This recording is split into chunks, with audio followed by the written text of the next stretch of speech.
Saudara, perkenalkan saya Khaidir, spesialisasi saya pengembang properti. Rekan saya, Pak Jamadi, spesialisasinya adalah toko bahan bangunan. Kami menyediakan layanan untuk bimbingan dan pendampingan membuka toko-toko bahan bangunan yang baru dan pengembang properti. Nah, bagi sobat, saudara yang mungkin lagi mencari bidang usaha yang bisa dijalani dengan lebih tidak terlalu berat, ya, sektor toko bahan bangunan dan properti bisa menjadi pilihan.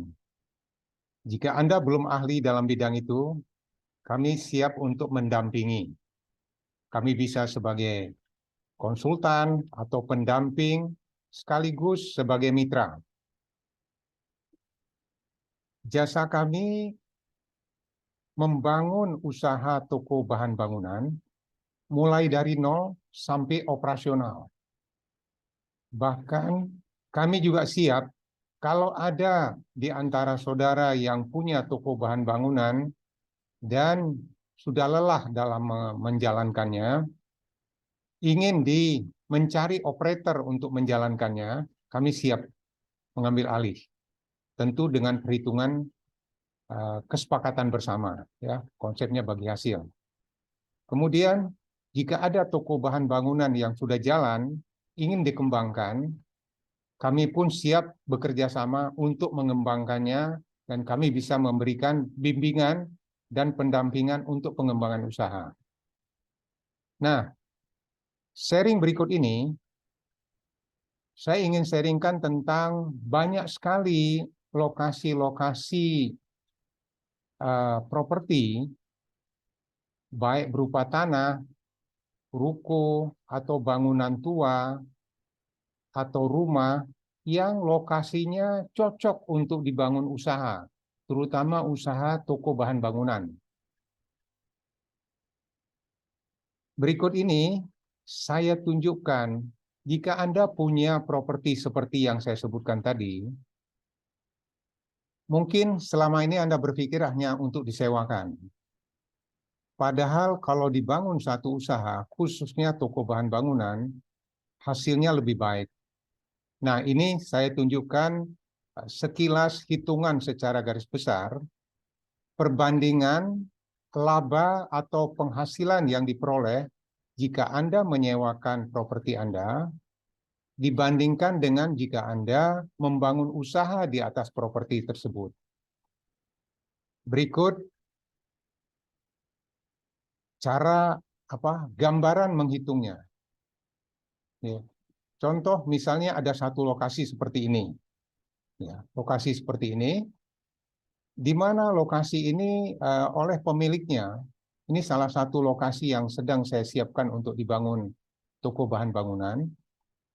Pemiliknya ini karena belum punya pengalaman atau wawasan tentang wirausaha, maka beliau ingin hanya menyewakan.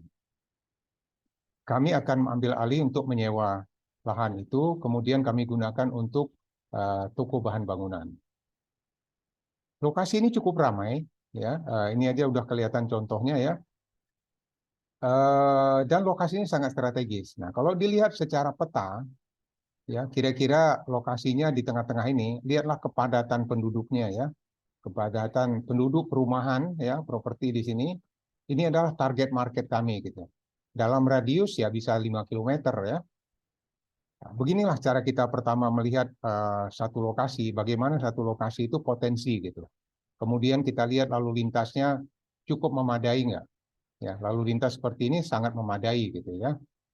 Kemudian kita lihat setelah ini bagaimana spesifikasi daripada lokasi ini. Secara garis besar, misalnya tanahnya lebar 10, panjang 20, berarti 200 meter persegi, ya. Ya, kemudian karena ini tidak semuanya disewakan, sebagian saja disewakan. Lalu bangunannya sudah pernah dipakai tapi kemudian tidak terurus, lebarnya 4 meter, panjangnya 15 meter. Dulu mereka berinvestasi, ya ini saya estimasi saja, karena ini adalah tanah waris ya, saya estimasi 500 juta pada saat itu. Kemudian saat ini harga pasar kira-kira sekitar 2 miliar dengan ukuran tanah ini ya, kira-kira 10 juta per meter ya. Kemudian kalau disewakan dengan aset nilainya 2 miliar, kira-kira kalau rata-rata antara 3 sampai 5% ya dari nilai ini, kira-kira kita ambil 4%, 80 juta per tahun. Kelihatannya menarik untuk disewakan, tapi setelah kita hitung, mari kita hitung secara garis besar ya. Jadi kesimpulannya ya, nanti saya berikan detailnya. Kesimpulannya, kalau disewa, karena sewa itu ada yang terisi, ada yang enggak, ada yang kosong, ada yang enggak ya. Rata-rata penghasilannya hanya 6% setahun. Jadi ini ROI-nya ya, return on investment-nya ya. Pengembalian investasinya kira-kira 6% setahun, atau kalau di rata-rata cuma 2,5 juta per bulan selama 12 tahun. Ya, ini kalau di rata-rata. Kemudian kalau dibangun usaha, return on investment-nya atau pengembalian investasinya kira-kira 26%. Coba lihat sudah 4 kali lebih ya, 5 kali ya, hampir 5 kali ya. Nah, ya 4,5 kalinya. Ya, rata-rata penghasilannya bisa 33 juta ya. Lihat sudah 10 kalinya ya. Di sini 2,5 juta, di sini bisa 33 juta. Nah, ini kira-kira kesimpulannya. Nah, bagi Anda yang ingin mendalami penjelasan ini, bisa dilanjutkan video ini. Jika Anda tidak hanya ingin mengetahui secara garis besar, maka cukup sampai di sini. Tinggal menghubungi nomor kami yang ada di atas jika Anda ingin melanjutkan berhubungan dengan kami ya. Oke, kita lanjutkan detailnya. Detail perhitungan sewa ya. Ini saya ambil kira-kira waktunya selama 15 tahun. Pada saat pertama dibeli, harganya saya estimasi 500 juta, ya 15 tahun yang lalu ya. Ini wajar kalau 15 tahun yang lalu. 3 tahun pertama digunakan, kemudian setelah digunakan, kepingin disewakan, tapi kan nggak bisa langsung disewakan. Ada waktu jeda, mungkin kosong atau tidak terpakai, tidak tersewa 2 tahun. Kemudian setelah 2 tahun dipromosikan, ada yang menyewa 2 tahun. Nilainya 35 juta per tahun. Karena apa? Nilai properti ini yang dari 500 juta sudah naik menjadi 875 juta. Ya ini memang wajar lah kira-kira kenaikannya ya, setelah 5 tahun ya pasti dia akan naik gitu ya. Kemudian setelah 2 tahun mungkin kosong lagi, nggak ada yang ini selama 2 tahun ya. Lalu setelah 2 tahun kemudian, setelah kosong 2 tahun, ada lagi penyewa. Tapi nilai propertinya kan sudah naik, maka harga sewanya bisa 50 juta per tahun. Ya, selama 2 tahun. Kemudian setelah 2 tahun kosong, karena mungkin penghuninya berganti lagi. Kemudian 2 tahun setelah kosong, ada lagi penyewa, di mana nilai propertinya sudah 2 miliar, karena ini waktunya sudah 12 tahun lebih ya. Nah, sudah 13 tahun. Ya wajar kalau nilai propertinya naik menjadi 2 miliar. Sewanya menjadi 80 juta ya, kita ambil 4% ini ya. Nah, kalau kita simpulkan berapa didapat? Di periode pertama, sewa periode pertama itu kira-kira dapat 70 juta ya, karena 2 tahun ya, 2 kali 35 juta. Di periode kedua adalah 100 juta, 2 tahun kali 50 juta. Di periode ketiga adalah 160 juta atau 2 kali 80 juta. Nah, kalau kita totalkan dapatnya 360 juta. Waktunya dari mulai sudah tidak dipakai lagi oleh pemiliknya, ingin disewakan, kira-kira 12 tahun. Modal investasinya 500 juta. Nah, berapa return on investment-nya? Jadi pengembalian investasinya ya. 360 juta dibagi dengan modalnya 500 juta dikalikan 100%. Dapatnya 72%. Jadi secara keseluruhan cuma dapat 72% dari nilai investasi. Sedangkan waktunya 12 tahun sejak kosong ini ya. Jadi kalau dibagi 12 tahun ya kira-kira 6% per tahun. Inilah yang saya katakan tadi, kalau 6% per tahun, dengan nilai 360 juta ini kira-kira dapat 2,5 juta saja per bulannya rata-rata. Ini kalau disewakan. Ya. Sekarang bagaimana kalau properti ini Anda gunakan untuk membangun usaha yang dapat Anda berkolaborasi dengan kami juga bisa begitu ya. Karena membangun usaha itu kan perlu pengalaman juga gitu ya, perlu modal juga ya, perlu pengetahuan, perlu waktu. Nah, kami ada itu semua. Nah, sekarang kalau kita lihat perhitungan detailnya untuk dibangun usaha. Ini kembali lagi awalnya dibeli 500 juta, 3 tahun digunakan, kemudian ketemulah dengan kami misalnya gitu ya untuk membangun toko bahan bangunan. Kita lihat di tahun pertama ini kita setting lah ya, kita setting mungkin butuh waktu antara 6 bulan, 3 bulan sampai 6 bulan usaha udah mulai bisa jalan. Tapi perlu modal 1 miliar untuk menyiapkan semua peralatan dan modal usaha toko bahan bangunan. Kira-kira sekitar 1,5 miliar, 1 miliar lah ya. Jadi modal ini tentu nggak ada. Nah ini nanti bagaimana caranya dapat modal saya bisa jelaskan di slide berikutnya. Katakanlah setelah toko ini buka, omset di tahun pertama ini kita anggap 5 juta per hari rata-ratanya ya. Dengan 25 hari kerja, 12 bulan dalam setahun. Nah, ya, kemudian didapatkanlah omsetnya 1,5 miliar. Ya. Kemudian di tahun kedua pasti ada kenaikan. Di sini saya estimasi kasar saja, 7,5 juta per hari, 25 hari kerja, ya. Kemudian dia dapat dalam 2 tahun dalam 1 tahun dapatnya omsetnya 2 miliar 250 juta. Di tahun ketiga naik omset per harinya menjadi 10 juta per hari. Kali 25 hari kali 12 bulan dapatnya 3 miliar omsetnya per tahun. Ya. Kemudian di tahun ini saya anggap 3 tahun pertama sama. Kemudian di tahun ke-4 di tahun jadi ini kan 6 7 sampai ke 12 saya anggap nih naik rata-ratanya menjadi 20 juta omsetnya. Wajar kalau sudah sekian tahun naik kan harga bahan bangunan juga naik ya. Harga ada inflasi tentu akan naik. Dianggap rata-rata 20 juta. Ini sebenarnya hitungan yang sangat pesimis ya. Kenyataan toko bahan bangunan itu ada yang omsetnya sampai 80 juta gitu ya per hari gitu ya. Tentu tidak rata, tapi kalau di rata-rata 40 juta sih dapat gitu ya. Kemudian ini dianggap 20 juta per hari, 25 hari kerja, 12 bulan setahun, dapatnya 6 miliar per tahun. Nah ini saya ambil selama 6 tahun. Jadi tahun ke-12 sampai tahun ke-6 sampai ke tahun 12 itu saya anggap omsetnya 20 juta. Nah kalau kita total sekarang ya 1,5 miliar tambah 2,25 miliar tambah 3 miliar kali 3 tahun ya 3 miliar karena ini selama 3 tahun. Kemudian di tahun ke-7 ini naiknya menjadi 600 juta. Selama 6 tahun dapatnya 4,743 miliar. Ya, ini dapat hasil omset ya. Kemudian kita lihat labanya, kita anggap aja di tahun pertama itu ambil aja labanya 5%, marginnya 5% ya.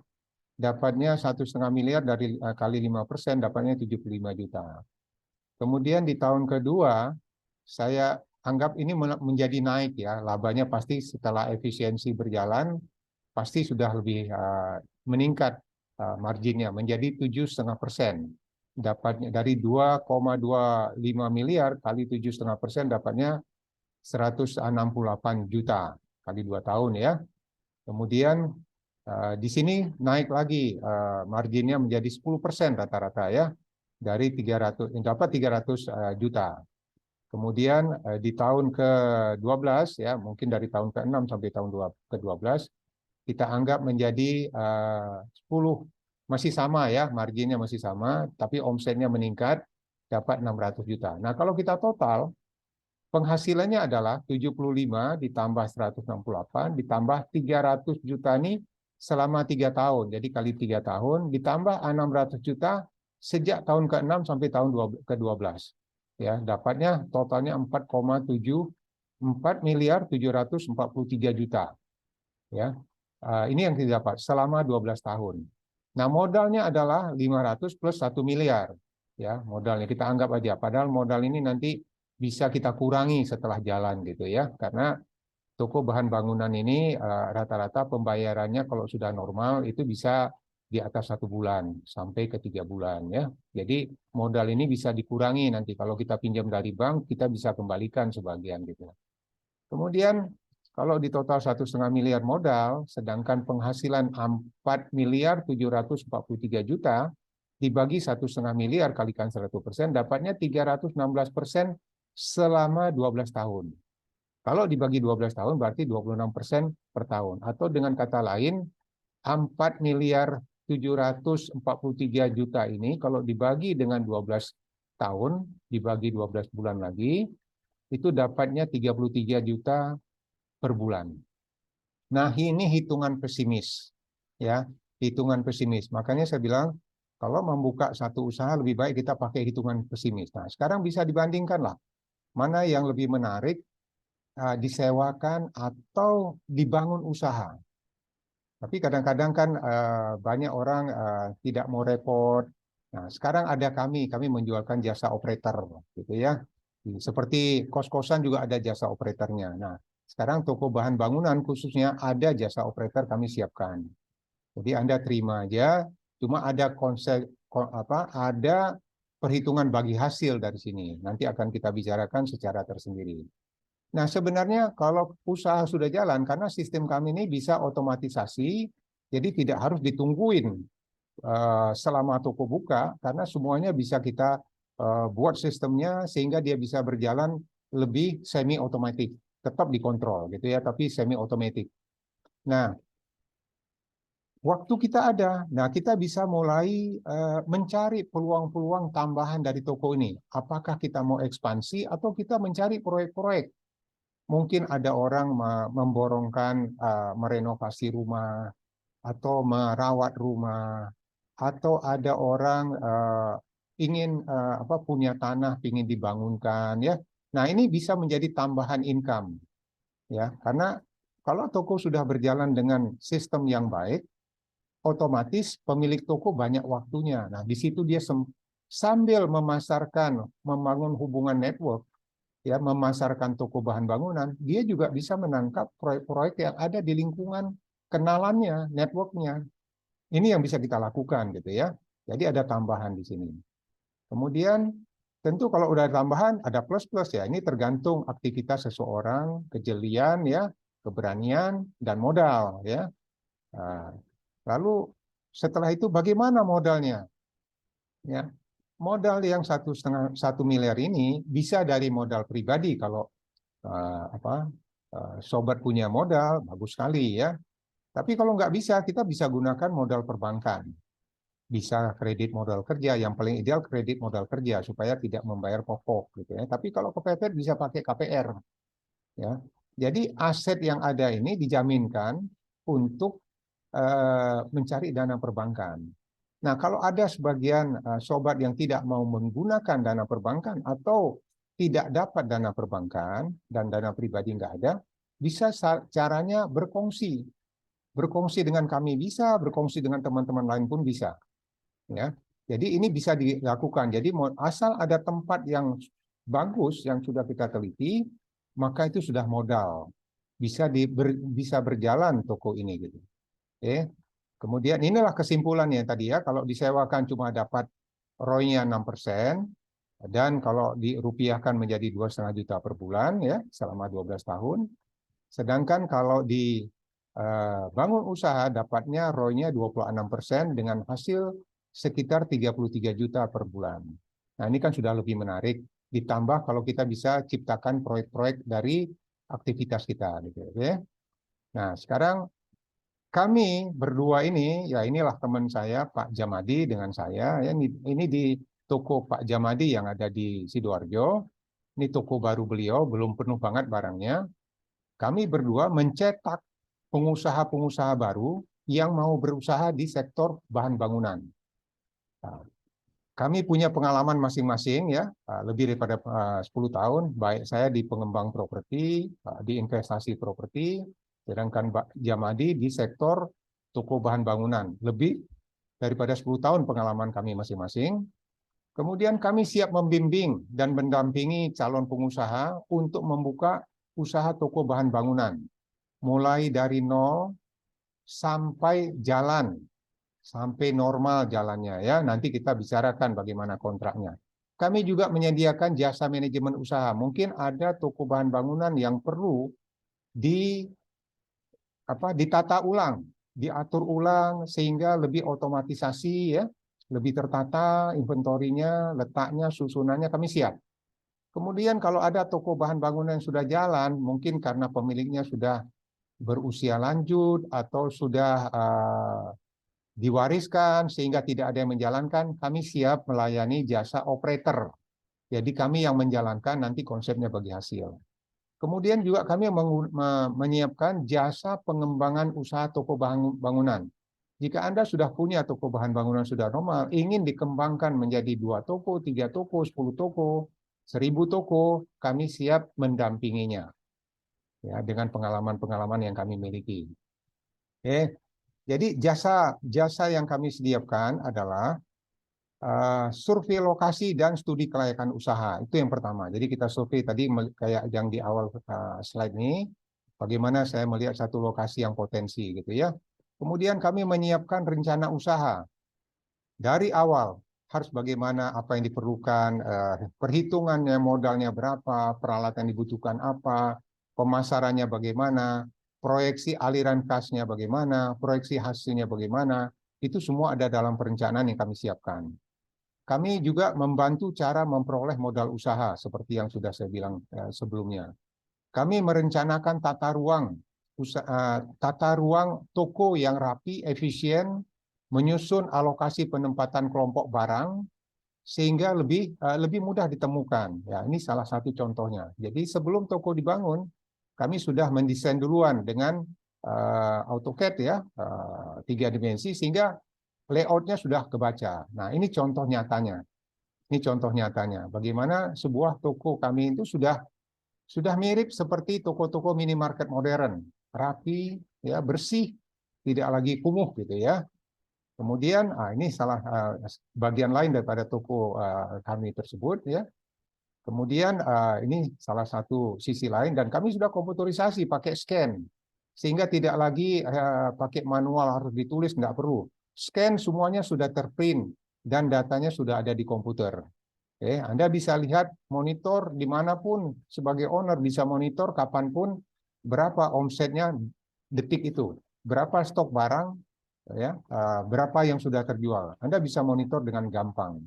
Kemudian kita juga menyiapkan laci-laci penempatan barang-barang yang kecil terutama, ya, kayak dynamo, ya ring segala macam lah, matabor segala macam, peralatan yang kecil-kecil kita sudah atur di dalam ini sehingga rapi gitu.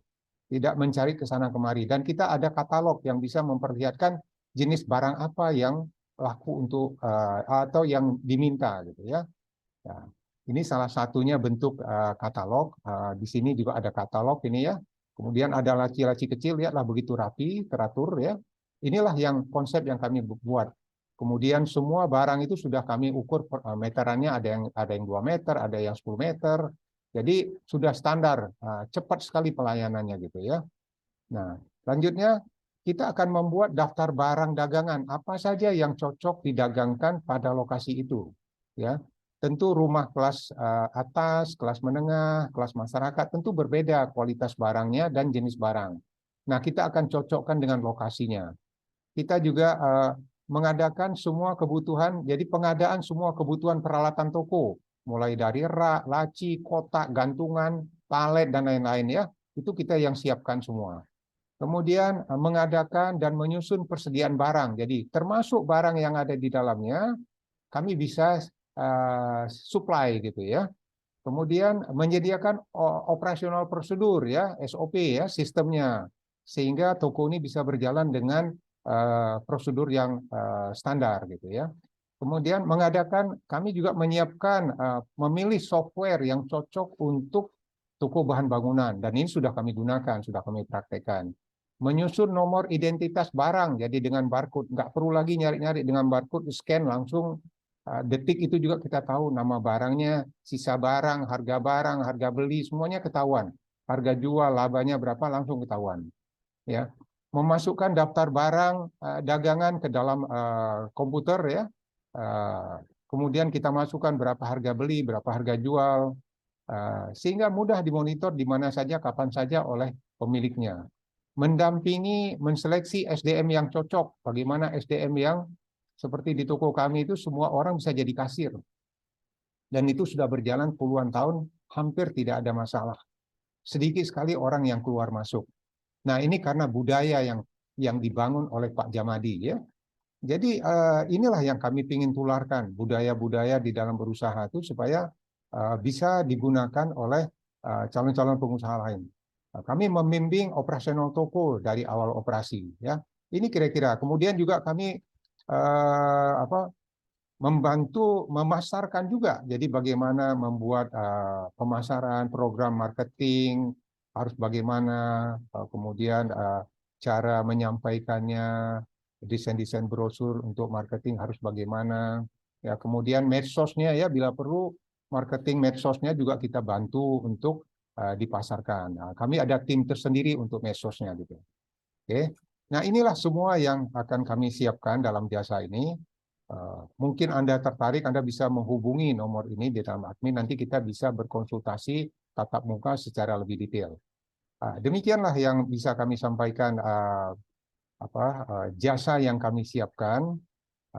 Mungkin ada di antara Anda juga kepingin menggunakan brand kami, juga kami bisa melakukan kerjasama menggunakan brand kami. Dan catatan di toko bahan bangunan milik Anda boleh bangun dengan merek sendiri. Itu bebas saja. Ya, kalau mau gunakan merek kami pun boleh. Nanti kita bicarakan bagaimana baiknya. Demikian sharing yang bisa saya sampaikan. Semoga sharing ini bermanfaat untuk Anda semua. Jika Anda tertarik, Anda bisa menghubungi nomor WA di sini. Terima kasih.